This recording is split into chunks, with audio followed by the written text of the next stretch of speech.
नमस्कार, just India में आपका स्वागत है। मैं हूं आपके साथ हिमांशु छाबड़ा। रुक करते हैं तमाम खबरों की तरफ जो है आपके लिए जरूरी।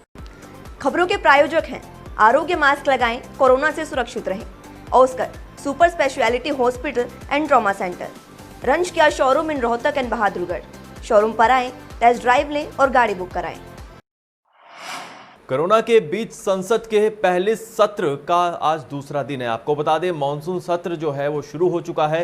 कल उसका पहला दिन था और आज दूसरा दिन है। रक्षा मंत्री राजनाथ सिंह चीन से सीमा विवाद के मुद्दे पर आज लोकसभा में बयान दे सकते हैं। विपक्ष इस मामले में बहस की मांग भी कर रहा है। लद्दाख में चीन से निपटने के तरीके, कोरोना की स्थिति, अर्थव्यवस्था में गिरावट और बेरोजगारी के मुद्दों पर विपक्षी दल सरकार को घेरने की कोशिश करेंगे।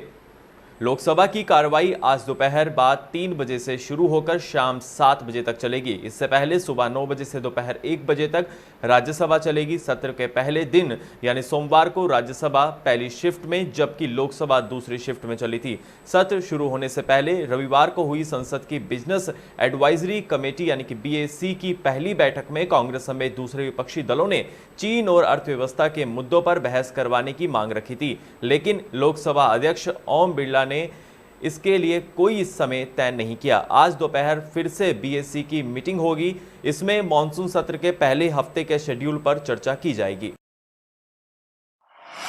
मुंबई में 5 दिन बिताने के बाद कंगना रनौत सोमवार को बहन रंगोली के साथ मनाली पहुंच गई। इसके बाद कंगना ने आदित्य ठाकरे पर जमकर निशाना साधा। उन्होंने एक ट्वीट में कहा कि मैंने उद्धव के प्यारे बेटे आदित्य के साथ घूमने वाले मूवी माफिया सुशांत के हथियारों और ड्रग रैकेट का पर्दाफाश किया।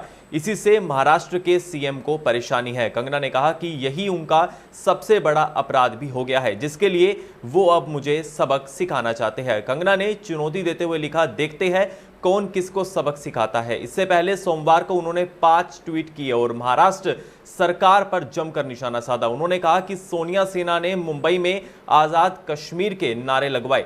इसी के साथ ही आपको बता दें, बीते 5 दिन पहले कंगना जो है मंडी से मुंबई आई थी और वही कल वापस हिमाचल लौट गई है। आपको बता दें, Y+ कैटेगरी की सुरक्षा केंद्र सरकार ने कंगना को दी थी। लगातार जो है सुशांत मामले में कंगना एक्टिव रही और वही सुशांत मामले में ही कंगना सुर्खियों में आई और उसके बाद कंगना ने महाराष्ट्र सरकार पर जमकर हमला बोला और घेरा भी। इसी बीच आपको बता दें, नौसेना के अधिकारी के ऊपर शिवसेना के कार्यकर्ताओं ने वहां पर हमला किया, उनको पीटा, जिसके बाद मामला और बिगड़ता चला गया। अब आपको बता दें, जमकर जो है वहां पर विरोध कर रही है करनी सेना शिवसेना का और लगातार जो है वहां पर कंगना के सपोर्ट में काफी लोग भी आए और इस दौरान कंगना लगातार ट्वीट के जरिए जुबानी हमले भी कर रही है। हरियाणा के मुख्य सचिव केशनी आनंद अरोड़ा ने विभागाध्यक्षों को बिजनेस रिफॉर्म एक्शन पॉइंट यानी कि BRAP को सितंबर महीने के अंत तक 100% करने के निर्देश दिए। साथ ही जो विभाग राज्य के औसत पॉइंट से कम है उन्हें भी 7 दिन के अंदर अंदर अपनी कार्यप्रणाली में तेजी लाने के निर्देश दिए। केशनी आनंद अरोड़ा आज यहां जिला व्यापार सुधार कार्य योजना यानी कि DBRP के कार्यान्वयन की प्रगति के बारे में आयोजित समीक्षा बैठक की अध्यक्षता कर रही थी। बैठक में कुल 33 विभागों की समीक्षा की गई। मुख्य सचिव ने लोक निर्माण विभाग और वही स्वास्थ्य, शिक्षा, खाद्य एवं आपूर्ति, खनन, गृह और इसी के साथ ही काफी विभागों को वहां पर दिशा निर्देश दिए गए उनकी प्रगति के सुधार को लेकर। इस दौरान वहां पर काफी अधिकारी मौजूद रहे। राज्य में कोरोना का संक्रमण खतरनाक होता जा रहा है। सोमवार को एक दिन में रिकॉर्ड 36 लोगों की मौत हो गई। तो वही चिंता की बात यह है कि गंभीर मरीजों की संख्या में भी लगातार इजाफा हो रहा है। 319 मरीजों की हालत चिंताजनक बनी हुई है। इनमें 50 को वेंटिलेटर तो 269 को ऑक्सीजन सिस्टम पर रखा हुआ है ताकि उन्हें ऑक्सीजन मिलने के साथ साथ उनकी शरीर की हर गतिविधि पर नजर रखी जा सके। अब तक मौतों का आंकड़ा 1061 पर पहुंच चुका है। तो वही 24 घंटे में सबसे ज्यादा पंचकुला में 6 और कैथल में 5 मरीजों की मौत हो गई। लगातार जो है कोरोना के आंकड़े बढ़ते जा रहे हैं। एक तरफ जहां मरीज ठीक होकर घर जा रहे हैं तो दूसरी तरफ आंकड़ों में लगातार बढ़ोतरी हो रही है।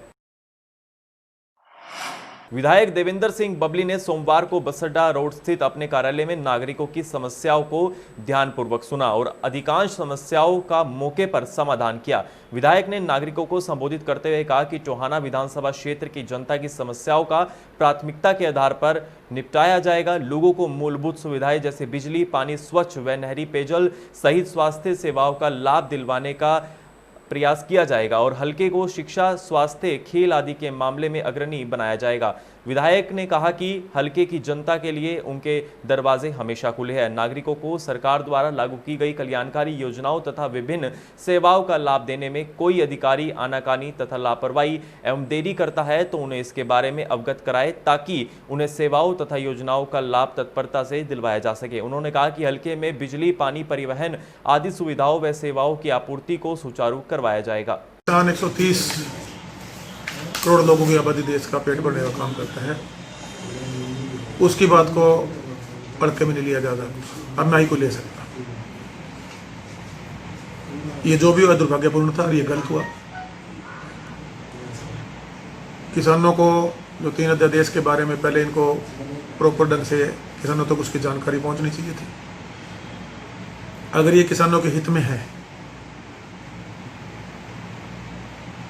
तो किसानों को पता होना चाहिए था कि आपके हित के लिए अध्यादेश लेके आए जा रहे हैं जिससे आपको इसे सुविधा मिलेगी। मिनिमम सपोर्ट प्राइस की जहाँ तक बात आती है, हमारे कुछ ही प्रदेश हैं जिसमें सरकार पूरी प्रोक्योरमेंट करती है, खरीद करती है। कोरोना जैसी वैश्विक महामारी से लड़ने के लिए एसडीएम शशि वसुंधरा और नगर पालिका चेयरपर्सन अमनदीप शर्मा ने शहर के संस्थाओं के साथ मिलकर एक अनोखी पहल की है, जिसमें उन्होंने कोरोना संक्रमित मरीजों का ऑक्सीजन लेवल चेक करने के लिए अपने निजी कोष से 221 ऑक्सीमीटर स्वास्थ्य विभाग की एसएमओ प्रीति गर्ग को उपलब्ध कराया है ताकि संक्रमित व्यक्ति समय समय पर अपनी ऑक्सीजन की जांच कर सके और जब उनका ऑक्सीजन लेवल कम होता है तो समय रहते उनका पता चल सके और स्वास्थ्य विभाग से संपर्क कर अपनी जिंदगी बचा सके। एसडीएम शशि वसुंधरा ने कहा कि सरकार द्वारा अब कोरोना संक्रमित व्यक्ति को होम क्वारंटाइन किया जाता है और संक्रमित व्यक्ति का समय समय पर ऑक्सीजन लेवल चेक करने के लिए उन्होंने नगर पालिका चेयरपर्सन अमनदीप शर्मा और सामाजिक संस्था के साथ मिलकर गरीब और जरूरतमंद लोगों की जिंदगी बचाने के लिए ये प्रयास किया है। हमारा इसमें मकसद ये था कि सबसे पहले जिस तरह सरकार द्वारा जारी दिशा निर्देश हैं कि जो कोरोना पॉजिटिव व्यक्ति है उसे घर पे ही आइसोलेट किया जाएगा, जिसका माइल्ड केस है या जो हमें लगता है कि सीवियर नहीं है।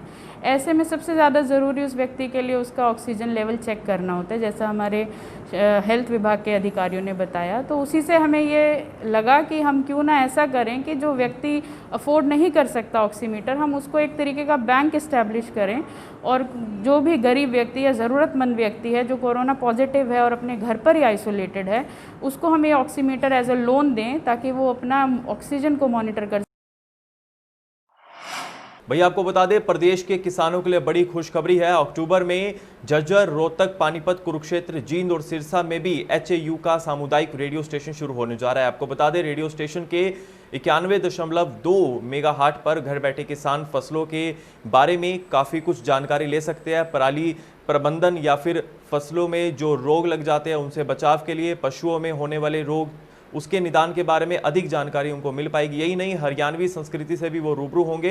प्रथम चरण में हिसार के एचएयू स्थित सामुदायिक रेडियो स्टेशन पर अन्य जिलों में भी रेडियो स्टेशन शुरू करने के संबंध में ट्रायल जो है वो चल रहा है। हिसार के एचएयू में करीब 11 साल पहले किसानों की मदद करने के उद्देश्य से सामुदायिक रेडियो स्टेशन की स्थापना की थी।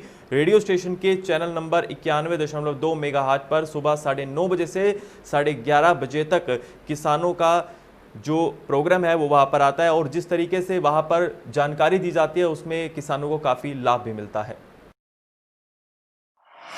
भारतीय किसान यूनियन के अध्यक्ष गुरनाम सिंह का बड़ा बयान सामने आया। दिल्ली में केंद्र सरकार से वो बातचीत करेंगे और केंद्रीय कृषि मंत्री नरेंद्र तोमर से मुलाकात होगी।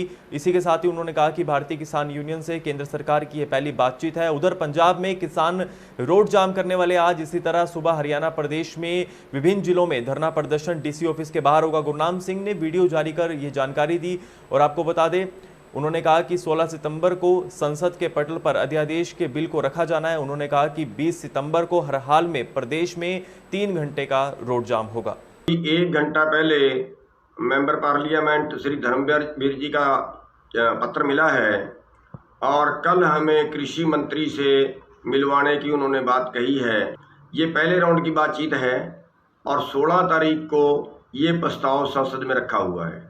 इसलिए कल मेरे को नहीं लगता कि कोई बात फाइनल बात हो सकती है। इसलिए हमारा जो आंदोलन है वो एज इट इज जारी रहेगा। कोई भाई किसी तरह के बहम में ना पड़े। रोहतक में खरावड़ स्थित एलपीएस बोसाट एवं यूनिवर्सल प्रिसीजन स्कूल के प्रांगण में वैश्विक महामारी कोरोना को दूर करने के लिए महामृत्युंजय यज्ञ का आयोजन सोशल डिस्टेंसिंग के सभी नियमों का पालन करते हुए किया गया। आपको बता दें, यज्ञ को विधि पूर्वक संपन्न कराने के लिए महामंडलेश्वर विश्वेनानंद महाराज जी उपस्थित रहे। इसी के साथ ही आपको बता दें, उन्होंने स्वयं इस यज्ञ को अनुसंधान को पूर्ण करवाया। इसी के साथ ही वहां पर काफी लोग भी मौजूद रहे। उन्होंने यज्ञ की महिमा को बताते हुए कहा कि यह यज्ञ विश्व शांति एवं किसी भी प्रकार की महामारी के दुष्प्रभाव को समाप्त करने के लिए एक उत्पन्न यज्ञ माना गया है। और समाज सेवी व उद्योगपति राजेश जैन ने कहा कि हमारे शास्त्रों में ऐसे कई प्रकार के यज्ञ व अनुष्ठान बताए गए हैं जो हर प्रकार की महामारी को रोकने के लिए सक्षम है। आपको बता दें, उन्होंने कहा कि ये यज्ञ उनमें से सर्वश्रेष्ठ माना गया है। हम यज्ञ के माध्यम से भगवान से प्रार्थना करते हैं कि जल्द से जल्द कोरोना की इस महामारी से विश्व को मुक्त कराया जाए। खबरों के प्रायोजक थे Pramod trading company, tiles, sanitary ware, Ghanipura, Jhajjar road, Rohtak. Asian colour coated स्पात limited. Be Fast Fit, India's fastest growing fitness chain, now at Rohtak D Park. Corona महामारी से लड़ने के लिए आरोग्य मास्क लाया है आपके लिए सबसे आधुनिक मास्क। इसके साथ ही आपको मिलेगी आधुनिक पीपीई किट, वो भी बहुत ही सस्ते रेट पर। contact@arogyamask.com पर जाएं और हमसे संपर्क करें या फिर www.arogyamask.com से जुड़े। इसके साथ ही आप हमें कॉल कर सकते हैं। हमारा पता है Anand international, plot number 181, sector 25, Panipat, Haryana.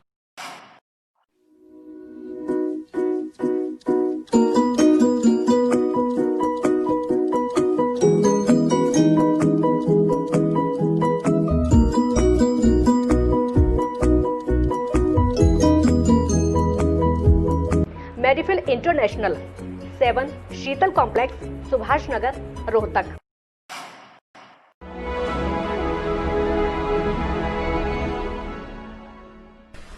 चाचा, आपने नया घर बनवाया है तो घर की छत पर कौन सी शीट लगवाई है? बेटा, मैंने अपने घर की छत पर एशियन शीट लगवाई है क्योंकि वो कभी न मिटने वाले ओरिजिनल निशान की चादरें हैं। साथ में ISI का चिन्ह, 5 साल की वारंटी के साथ साथ पैसों का सही मूल्य देने वाली वही इकलौती शीट्स है। क्योंकि नाम नहीं, पहचान जरूरी है। इस बुलेटिन में बस इतना ही। देखती रहिए जस्ट इंडिया न्यूज। नमस्कार।